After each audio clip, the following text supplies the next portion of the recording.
जय माता दी। देवी भागवत महापुराण का 50वां अध्याय। कश्यप और अदिति का वसुदेव देवकी के रूप में जन्म, कंस द्वारा देवकी के 6 पुत्रों का वध, देवी का कृष्ण रूप में देवकी के गर्भ से जन्म लेना और सिंह वाहिनी रूप में आकाश में स्थित हो कंस की मृत्यु की भविष्यवाणी कर अंतर ध्यान होना।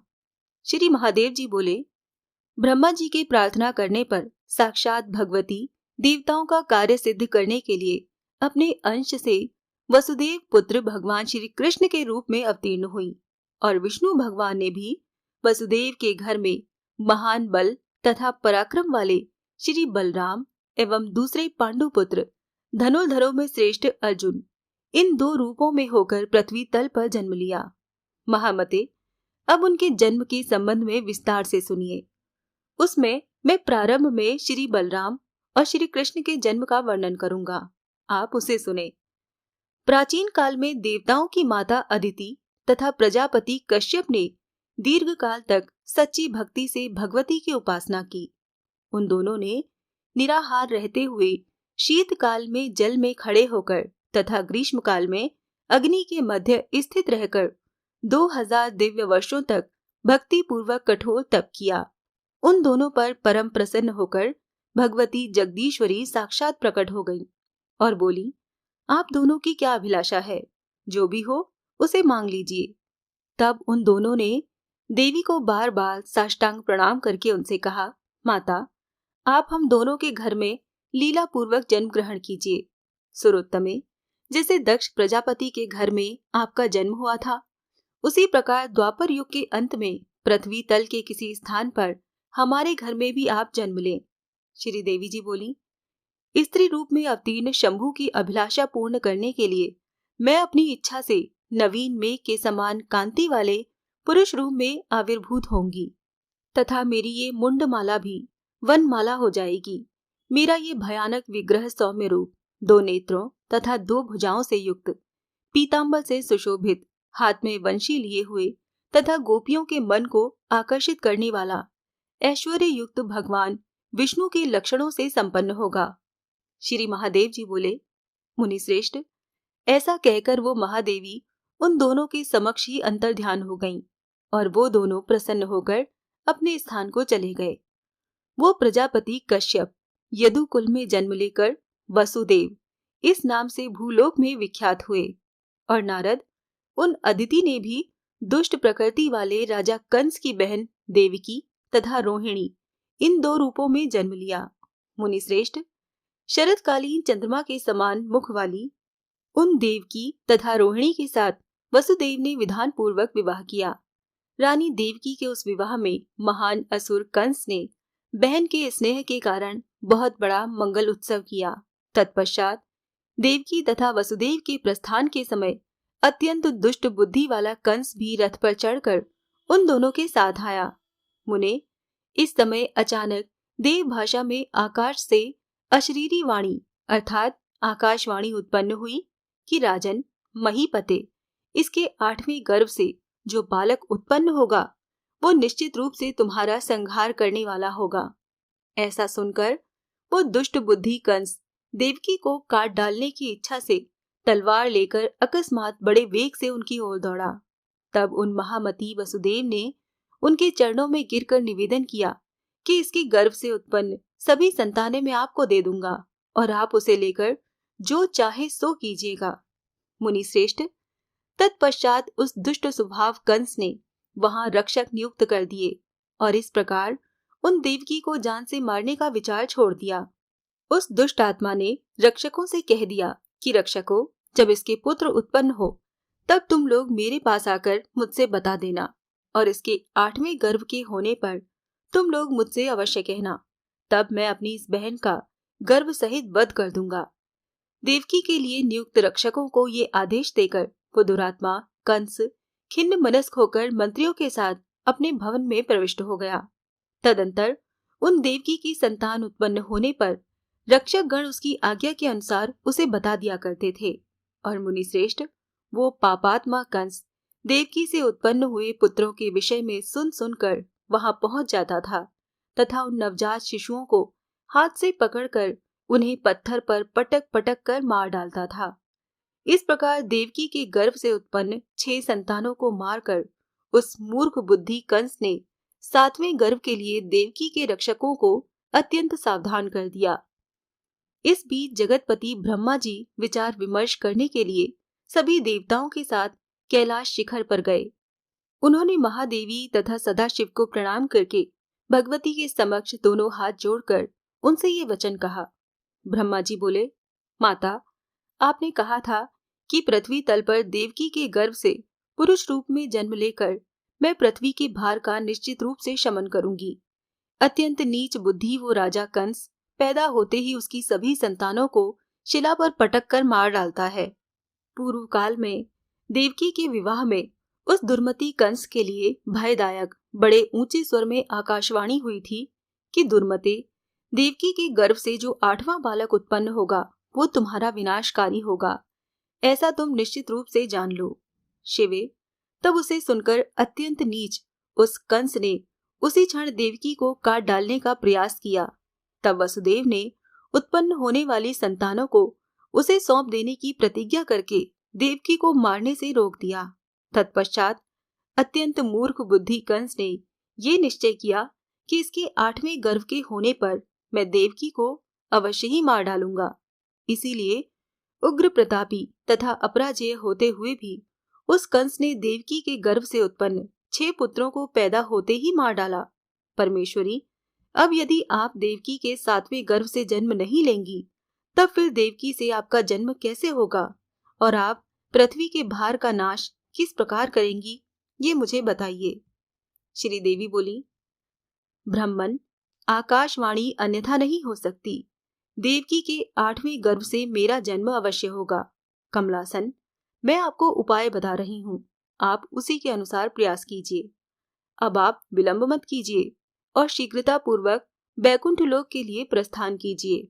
भगवान विष्णु अपने अंश से वसुदेव के घर में मेरे बड़े भाई बलराम के रूप में पृथ्वी तल पर अवश्य उत्पन्न होंगे।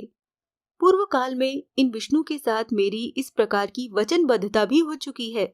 अतः आप उन जगतपति विष्णु से शीघ्र ही कहिए कि वो अपने अंश से पृथ्वी तल पर वसुदेव के द्वारा देवकी के गर्भ में प्रविष्ट हों। मैं भी अपने अंश से 2 रूपों में होकर पृथ्वी तल पर रोहिणी तथा यशोदा के गर्भ में जाऊंगी। 5वें माह के आने पर मैं रोहिणी के गर्भ से देवकी के गर्भ में चली जाऊंगी और कमल योनि विष्णु जी उनके गर्भ से रोहिणी के गर्भ में चले आएंगे।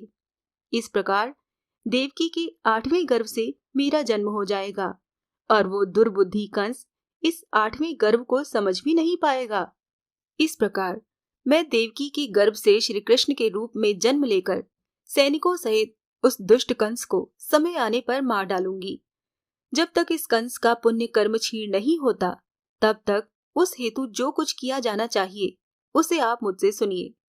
प्रजापति, एक ही समय में देवकी के गर्भ से पुरुष रूप में तथा यशोदा के गर्भ से स्त्री रूप में लीला पूर्वक मेरे उत्पन्न होने के पश्चात देवकी के गर्भ से श्री कृष्ण रूप में उत्पन्न हुई मुझको तत्काल गोकुल में यशोदा की गोद में रखकर और उन यशोदा के गर्भ से स्त्री रूप में उत्पन्न मुझ बालिका को ले आकर वसुदेव जी को उस दुरात्मा कंस से ऐसा कहना चाहिए कि राजन, मेरी ये कन्या उत्पन्न हुई है, इसकी रक्षा कीजिए।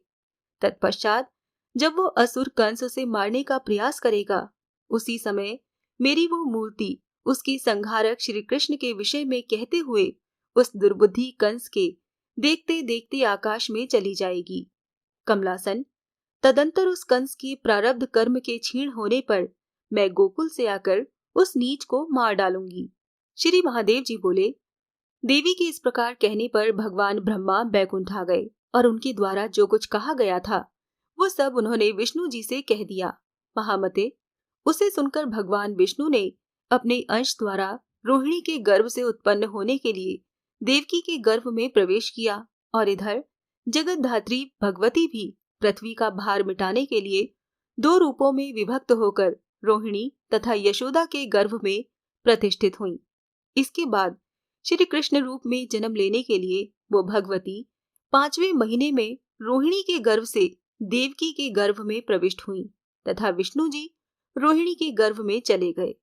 तब नीच बुद्धि कंस के भय से वसुदेव ने रोहिणी को गोकुल में नंद के घर में रख दिया। मुने वहीं पर दिव्य लक्षणों से संपन्न तथा सर्वांग सुंदर गौरवर्ण श्री बलराम जी रोहिणी के पुत्र रूप में उत्पन्न हुए। तत्पश्चात भादो महीने में कृष्ण पक्ष की अष्टमी तिथि रोहिणी नक्षत्र वृष लग्न में अर्धरात्रि की बेला में भगवती ने देवकी के गर्भ से परम पुरुष के रूप में जन्म लिया। उस समय मेघ समुदाय गर्जना कर रहे थे, चारों ओर अंधकार छाया हुआ था। सभी रक्षक तथा अन्य लोग निद्रावस्था में थे। उस बालक के शरीर का वर्ण नवीन मेघ के सदृश श्याम था और वो वन माला से सुशोभित था। उसके वक्ष स्थल पर श्री वत्स चिन्ह विराजमान था। दोनों नेत्र प्रभा युक्त थे, 2 भुजाएं थी, सभी अंग दिव्य थे और वो अपने तेज से दैदीप्यमान प्रतीत हो रहा था। उस नवजात बालक को देखकर उसे साक्षात पूर्ण ब्रह्म स्वरूप समझकर देवकी ने करुण रुदन करते हुए उससे ये वचन कहा, सुलोचन, तुम कौन हो जो मुझ अभागिनी के गर्भ से उत्पन्न हुए हो? पैदा होते ही मेरे पुत्रों का वध कर देने वाले शत्रु रूप मेरे भाई राजा कंस को क्या तुम नहीं जानते? मेरे पुत्र रूप में तुम्हारे जन्म लेने का समाचार सुनकर वो दुष्ट आत्मा कंस मुझे शोक संतप्त करके आज ही तुम्हारा वध कर देगा। श्री महादेव जी बोले, उन माता देवकी का ये वचन सुनकर वो बालक महान दुख से व्याकुल उन देवकी को अपने अमृत रूपी वचनों से प्रसन्न करते हुए कहने लगा। बालक बोला, माता, आप भय मत कीजिए, क्योंकि इन तीनों लोकों में असुर, देवता अथवा मनुष्य कोई भी मुझे मारने वाला नहीं है। मैं जगत का संहार करने वाली आदि शक्ति पराविद्या हूँ। पूर्व जन्म में किए गए आप दोनों के तप से प्रसन्न होकर तथा भगवान शिव की सम्मति से मायामयी श्रेष्ठ पुरुषाकृति में मैं इस समय देवताओं का कार्य सिद्ध करने के लिए आपके गर्भ से उत्पन्न हुई हूँ। देवकी बोली, वत्स, तुम्हारा ये वचन सुनकर मुझे आश्चर्य हो रहा है। सुलोचन, अब तुम मुझे अपने उत्कृष्ट देवी रूप का दर्शन कराओ। महादेव जी बोले। देवकी के ऐसा कहते ही कमल के समान नेत्र वाले श्री कृष्ण तत्काल शव पर आरूढ़ भयानक मुख वाली भगवती काली के स्वरूप में प्रकट हो गए। उनकी 4 भुजाएं, 3 नेत्र एवं लपलपाती हुई भीषण जिह्वा थी। उनके लहराते हुए लंबे केश पाश से उनकी पीठ ढकी हुई थी और उन्होंने सुंदर किरीट धारण कर रखा था। मुने, उस समय वो चित्ताकर्षक वनमाला भी मुंड समूहों से बनी हुई अत्यंत सुंदर तथा लंबी माला के रूप में हो गई। उस बालक को भयानक काली रूप में देखकर देवकी ने शीघ्रता पूर्वक वसुदेव जी को वहां बुलाया। उन वसुदेव ने वहां आकर ये सब देखा और बालक ने जन्म लिया ऐसा सुनकर वो अत्यंत आश्चर्यचकित हो गए और फिर ये वचन बोले। वसुदेव बोले, मेरे सैकड़ों जन्मों की अनेक तपस्याओं तथा भाग्य के फलस्वरूप आपने माया बालक का रूप धारण करके यदि मेरे घर में जन्म लिया ही है और जिस प्रकार आपने मेरे ऊपर कृपा करके अपने इस परम दुर्लभ काली रूप को दिखाकर मेरे जन्म को सफल किया है, उसी प्रकार उगते हुए करोड़ों चंद्रमाओं की आभा के समान अपने 10 भुजाओं वाले सौम्य तथा सुंदर दूसरे रूप का भी दर्शन मुझे करा दीजिए। श्री महादेव जी बोले। तब उनका ये वचन सुनते ही उस रूप का त्याग करके भगवती एकाएक सौम्य तथा 10 भुजाओं से युक्त रूप वाली हो गई। उस रूप को देखकर वसुदेव जी को अत्यंत विस्मय हुआ और वो हाथ जोड़कर महान भक्ति से उनकी स्तुति करने लगे। वसुदेव जी बोले, आप जगत की माता है, अनादि है, पराविद्या है और अति सूक्ष्म स्वरूपिणी है। उसी तरह आप संसार के पिता भी हैं। आप पूर्ण चिन्मय स्वरूप साक्षात अनादि पुरुष हैं। आप विश्व रूप हैं। समस्त स्त्रियों के रूप में आप ही प्रतिष्ठित हैं। आप विश्व का आश्रय हैं। आप विश्व व्यापिनी हैं और आपसे अतिरिक्त अन्य कोई भी इस त्रिभुवन में नहीं है। विश्वेश्वरी, आपको नमस्कार है। सृष्टि कार्य में आप ही चतुर्मुख ब्रह्मा के रूप हो जाती हैं। पालन में आप ही परमात्मा प्रभु विष्णु हो जाती हैं और संहार कार्य में आप ही अत्यंत भयानक रूप तथा चरित्र वाले पिनाकास्त्रधारी रुद्र के रूप में हो जाती हैं। उनके सृजन, पालन और संहार कार्य में ब्रह्ममयी, परा तथा नित्य स्वरूपिणी एकमात्र आप कालिका ही हेतु हैं। जगद्वंदिते परमे कृष्णे, आप मुझ पर प्रसन्न हो। आप सूक्ष्म प्रकृति हैं। आप निराकार होते हुए भी मेरे पुत्र रूप में प्रकट हुई हैं। आप जगत में व्याप्त हैं। आप में सदा स्त्रीत्ववादी का अभाव रहने पर भी आप स्त्री, पुरुष, नपुंसक भेद से संसार में व्याप्त हैं। इस संसार में कोई भी आपका वास्तविक रहस्य नहीं जान सकता, तथा परमेष्ठी भगवान ब्रह्मा भी इसमें मोहित बुद्धि वाले हो जाते हैं। फिर अंबिके, मैं आपकी स्तुति करने में भला किस प्रकार समर्थ हो सकता हूँ। देवताओं के द्वारा वंदनीय भगवती, विश्व को मोहित कर देने वाली आप गौरी को नमस्कार है। माया पुरुष रूपिणी, कृष्ण रूप धारण करने वाली आप भगवती को नमस्कार है। श्री महादेव जी बोले, इस प्रकार उनकी स्तुति करने पर 10 भुजाओं वाली वो भगवती तत्काल कमल के समान नेत्रों वाले बालक रूप श्री कृष्ण के रूप में प्रत्यक्ष हो गईं। मुनि श्रेष्ठ, वनमाला से सुशोभित उस बालक रूप श्री कृष्ण को देखकर वसुदेव जी हाथ जोड़कर पुनः कहने लगे। वसुदेव जी बोले, वत्स, महान बलशाली तथा उग्र कंस मेरे सभी पुत्रों को पैदा होते ही शिला के अग्रभाग पर पटक कर मार डालता है। अतः अब जब तक उस कंस के सेवक तथा रक्षक जाग नहीं जाते, तब तक देव जगतपते, आपके लिए मुझे जो इस समय करना चाहिए वो सब आप मुझे बता दीजिए, क्योंकि पृथ्वी का भार मिटाने के लिए ही आप उत्पन्न हुए हैं। श्री महादेव जी बोले, उनका ये वचन सुनकर श्री कृष्ण रूप में विद्यमान भगवती काली ने यशोदा तथा नंद की पूर्व तपस्या का स्मरण कर उनसे ये कहा।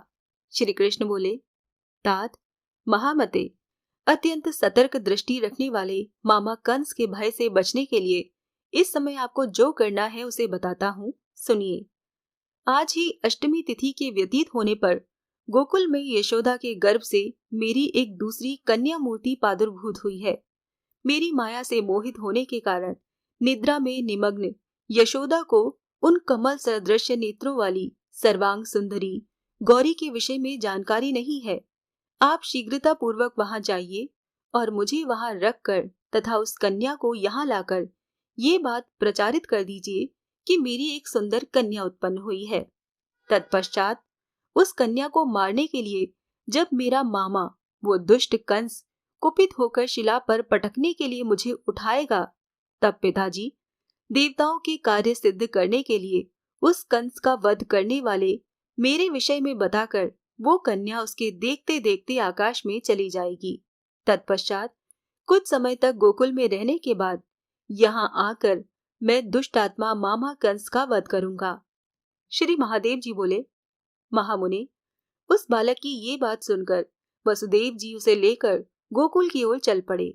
मुनि श्रेष्ठ, उस समय वासुदेव श्री कृष्ण की अपरंपार माया से मोहित हो जाने के कारण कोई भी व्यक्ति जाग नहीं सका।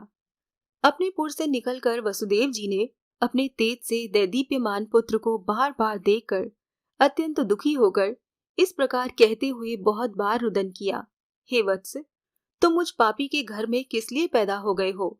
अब तुम्हें गोकुल में बिना रक्षित किए हुए फिर मैं घर कैसे लौटूं?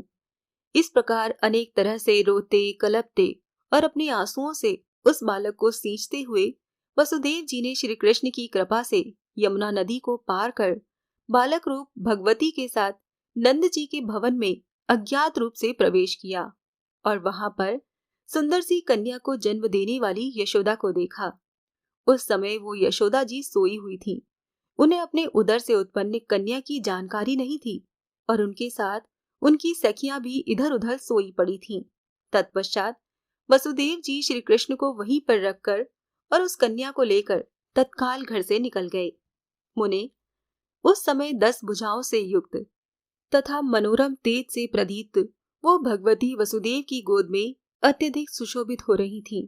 समस्त लोकों की एकमात्र जननी तथा ब्रह्म स्वरूपिणी उन देवी को देखकर आनंद से परिपूर्ण मन वाले वसुदेव जी मथुरापुरी पहुंच गए और घर में प्रवेश करके देवकी को वो कन्या समर्पित कर दी।